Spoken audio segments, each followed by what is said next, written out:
I want you to go ahead and limber up because you and I are getting hot. With the Hot 42 boards, the second one we reviewed on the channel, this is the G series for my gangstas. A bigger RGB packed version of the Mini that we've reviewed on the channel, but does share a lot of the same features, including hot swappable switches, turbo, a web configurator mode, and several supported platforms. Without further ado, let's get some RGB soaking into our corneas and find out if this is a good buy, and where to buy it for that matter. It's not going to be on the manufacturer's website, I'll tell you that. Let's get it.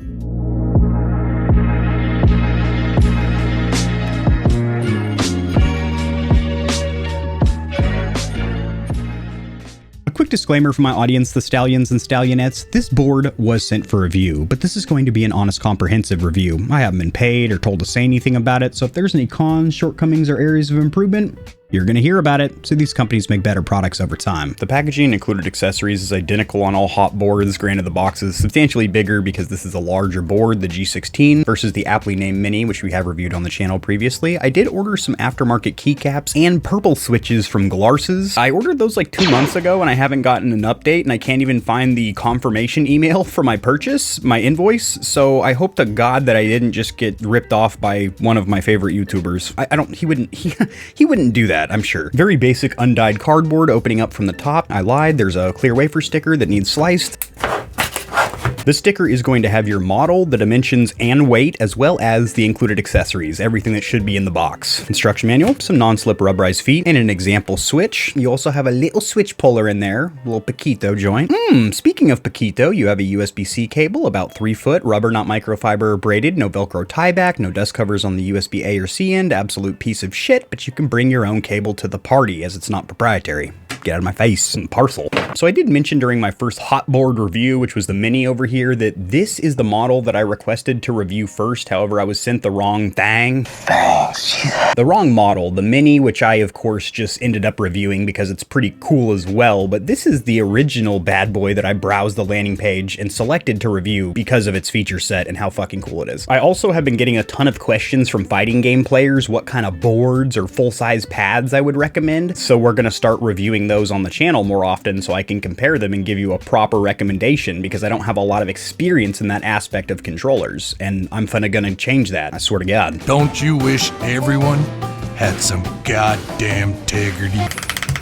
That's satisfying. If nothing else, if you're not even going to use this for gaming, just using this as some kind of an ASMR fidget device, this is just fun.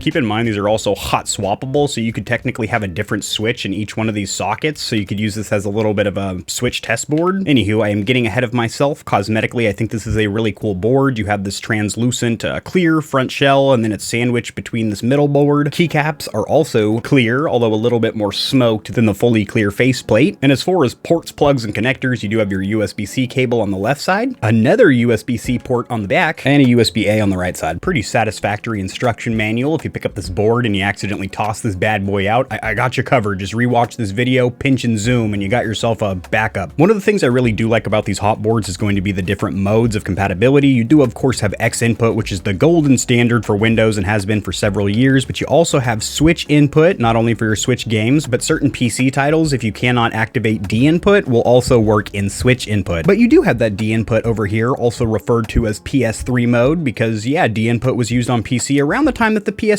was the active console. Raspberry Pi and Android, those single board computers, those will of course work. You can also use this on PS5, but only to play PS4 games. You will get that little pop-up notification telling you, hey bud, use a DualSense. And then you also have keyboard mode. And an important note, to switch those modes of connectivity, you are going to hold down one of these buttons when you initially plug it in, and that will change the mode. Other than swapping the compatibility modes for different platforms, another function that you're going to need to memorize as a hot board owner is going to be switching the functionality of the D-pad. So that is going to be these 4 buttons over here for your movement. By default, they're going to be emulating the D-pad, which you probably want. But if you're playing a game that doesn't have D-pad movement support and you need the left analog stick bound to these buttons, it is going to be a combination of these squishy little membrane accessory buttons up here. I can't think of a use case scenario where you want the right analog stick bound, but definitely left analog stick and D-pad you will be switching between. So I plugged in the Hot 42, and indeed that bad boy is looking pretty hot. I will say I really do like the RGB effects. Let me go ahead and kill some lights in here, not to set the mood, but so you can see these lights just a little bit better. That clear deck really does a good job of diffusing the light. Honestly, the RGB lighting is one of my favorite features of this board. I know it's such a silly cosmetic thing. Also, I love that LED screen. It shows you what mode you're in, and also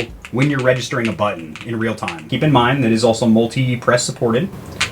Sorry if the audio quality was hot dog water for a minute. My microphone was on the other side of the room, so I was basically just talking to myself instead of having it in front of my suck hole. Anyway, whenever button you do depress illuminates white, which I think looks super cool.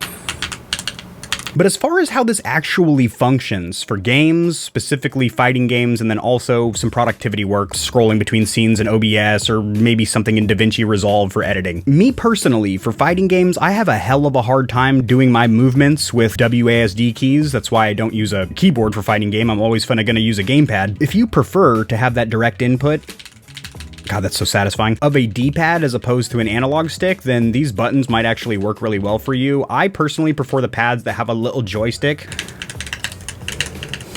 Dude, that looks so sick. These buttons, I do have a bit of a gripe with. There is a ton of side-to-side play or wiggle. You can move that thing to and fro way more than it should, and also pressing them in does not feel the most satisfying in the world. These ones up here, these are not hot swappable. They're a really squishy membrane switch. I know you hear that loud tactile click, but that's after you get through millimeters of rubber membrane smoosh. This full-size USB-A port is an extension port, so if you're gonna be using any additional accessories, that is where you're gonna plug them. The USB-C ports on the left and top are going to be for powering this bad boy, just giving you a couple of options. And I did mention some productivity work. I do think this would make a cool little one-handed keyboard if you can program everything to get into a groove with your editing software where you're scrolling through the timeline, trimming through clips, but I do think there would be a big learning curve using this for editing. Over here on the G series landing page, it is called a series because there is different sizes. We are reviewing the 16 here today, but if you scroll down, there is two smaller models, the 13 and the 12, but we always live by the protocol, go big or go home. And since we're already at home, we're just gonna go big for the fuck of it. Something that needs noted, I did a Control F for switches, and there's only one result letting you know indeed that these are hot swappable, but it doesn't tell you what switches are in here. Gateron Browns or some Kales. And maybe that's because they're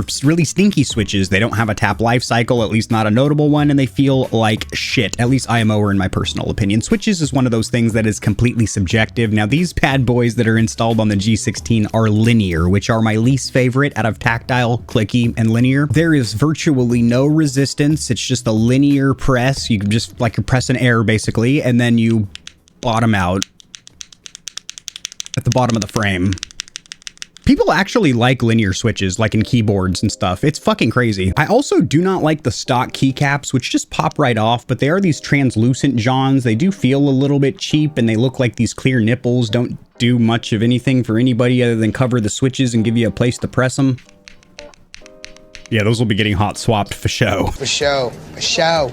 I'm getting that for show. But this is just a note to the manufacturer, Hot 42, that I would recommend advertising what switches are in each model, unless they're just so garbage. Something else to note, this is always going to come with switches socketed. You can't get a DIY board or kit that comes disassembled with no switches and keycaps for cheaper. It's going to come ready to run, and you are most likely going to buy these on Amazon, because if you go to where to buy, you have a couple of options. Only one logical option here, United States Amazon, or whatever region you're in. You can pick this bad boy up on AliExpress, maybe Alibaba, Temu, Wish.com. I advise against it. Customer support doesn't really exist there. Shipping times usually up the ass. With Temu and a couple of the other programs, it's proven to be spyware on your phone. Many reasons for me not to want to recommend to my audience to buy from there. I've got to say, in just the couple months since I've reviewed the Mini, Hot 42, which is also known as Sahoe, registered, has made some awesome updates or changes to their Amazon landing page to make it a lot more easy to navigate. It is broken out by model now, G series, T series, S series, and that Mini arcade stick that we already reviewed. And if you click on them, love to see this, it actually takes you to the proper model, which it does seem are not only in stock, but now offer Prime 2-day shipping. When I reviewed this board, I would click on the G and it would take me to the listing for the Mini over here, which was like $45 with no Prime shipping and had no estimated ship time. And yeah, it's a much smoother experience now. Love to see that. Also keep in mind that if you see Sahoe, that is also Hot 42. Now, my whole opinion on this bad boy is if you pick up this particular pad, you know exactly what you're looking for. You're in the market for a pad that has DIY support, low input delay, and does not have a stick, but rather uses the WASD keys for movement. There's a plane flying overhead, and that scares me because there's no airport nearby. But if you pick up this board, you're most likely looking at it for either gaming or some kind of DIY project, maybe a control board for swapping between security cameras with a single board computer. So you probably have an idea of what you're looking for, but I'm going to give you my personal pros, cons, and then verdict section. So starting with the cons, shortcomings, or limitations. First of all, trying to find find any kind of warranty support page. It's like non-existent on their website, and I do recommend that you purchase these boards through Amazon as opposed to AliExpress. So if it does shit out on you, you have some kind of a customer support and refund policy in place. The stock keycaps I'm not too offended by. They don't look great and they are swappable, but the stock switches I am genuinely not a fan of. I can't find any information about it on the manufacturer's website, such as travel distance, actuation force,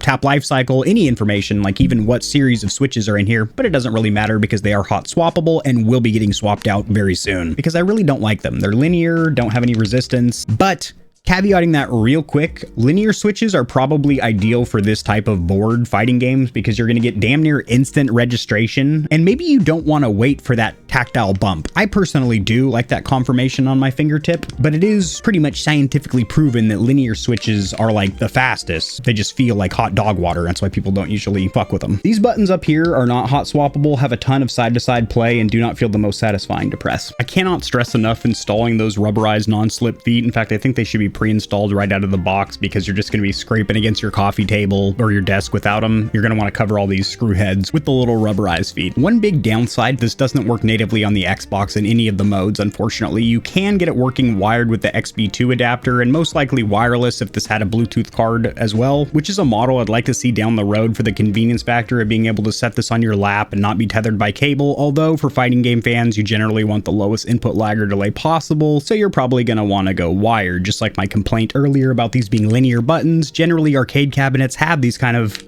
linear instant buttons, but if you're coming from the typical gaming keyboard world, these are going to be a little bit of a learning curve for you. As for the pros, cosmetically, this is a very good looking board, especially if you spruce it up on your own, some aftermarket keycaps. But I will say the RGB lighting looks so good on this thing. So good. I love the RGB. And the fact that the button you press lights up in white, so cool. I do like having the option of wiring up on the left or back. Speaking of plugs and ports, you have an extension on the side. If you want to run some additional accessories through this port, you can do it. Also, this has a lot of DIY functionality, programmable features that I personally wouldn't diddle with because they kind of step out of the wheelhouse of gaming and more into the DIY stuff. Things like the SOCD modes and the web configurator, but this board does have that. And the last pro, which is going to be the biggest one in my opinion, is going to be that this has multi-platform support. So it works on Windows, obviously, but also single board computers like Raspberry Pis. But then also you can get this bad boy up and running on Switch pretty easily and playing PS4 games on the PS5. And you can also run this bad boy wired through a Brook XB2 on Xbox Series consoles. So as for the verdict, I do think this offers a good value at $70, not just that cosmetic RGB, but the fact that you can get this one board and use it on Switch, PlayStation, and PC to play your fighting games or diddle with your DIY projects is pretty sweet, and I really like that this is hot swappable. The Hot 42 G series is linked in the description below, and I will see you Stallions and Stallionettes tomorrow. Drop in the comment section below what you're using in the keyboard department and what switches you like. Give me a little recommendation for what I should pop in here, and I will see you tomorrow.